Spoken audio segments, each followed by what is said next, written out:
భారత దెబ్బకి బిత్తరపోయినటువంటి పాకిస్తాన్ ఇప్పుడు కొత్త స్టేట్మెంట్లు ప్రారంభించింది. భారతదేశం యుద్ధం చేసిందని చెప్దామా?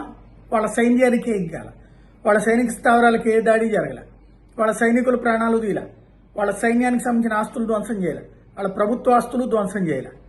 కాబట్టి అది దేశం మీద దాడి అనడానికి లేదు. కానీ దేశంలోకి యుద్ధ విమానాలు వచ్చినాయి, దేశంలో ఉన్నటువంటి 9 ప్లేసెస్లో మిస్సైళ్లు పడ్డాయి, యుద్ధ విమానాల ద్వారా దాడి జరిగింది. కాబట్టి అది యుద్ధం అనాలి. కానీ ఎక్కడ దాడి చేసింది అంటే ఉగ్రవాద స్థావరాల మీద దాడి చేసింది.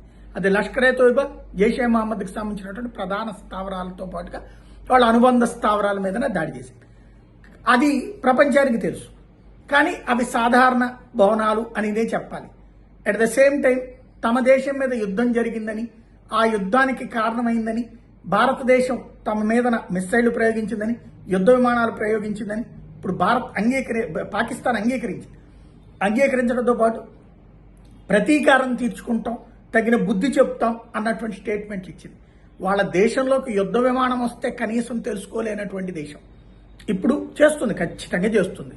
కాకపోతే ఇదివరకు కూడా మనం సర్జికల్ స్ట్రైక్స్ 2 చేశాక, ఎయిర్ అటాక్స్ చేశాక మనం చేసినప్పుడు అది పసికట్టలేకపోయింది. మనం చేసాం, కూల్గా వచ్చేసాం, ఒక్క రవ కూడా నష్టం జరగదు. ఆ తర్వాత మన పఠాన్కోట్ మీద అటాక్ చేయడానికి యుద్ధ విమానాలతో వచ్చినప్పుడు మనం వెంటపడ్డాం, వెంటనే రియాక్ట్ అయ్యాం.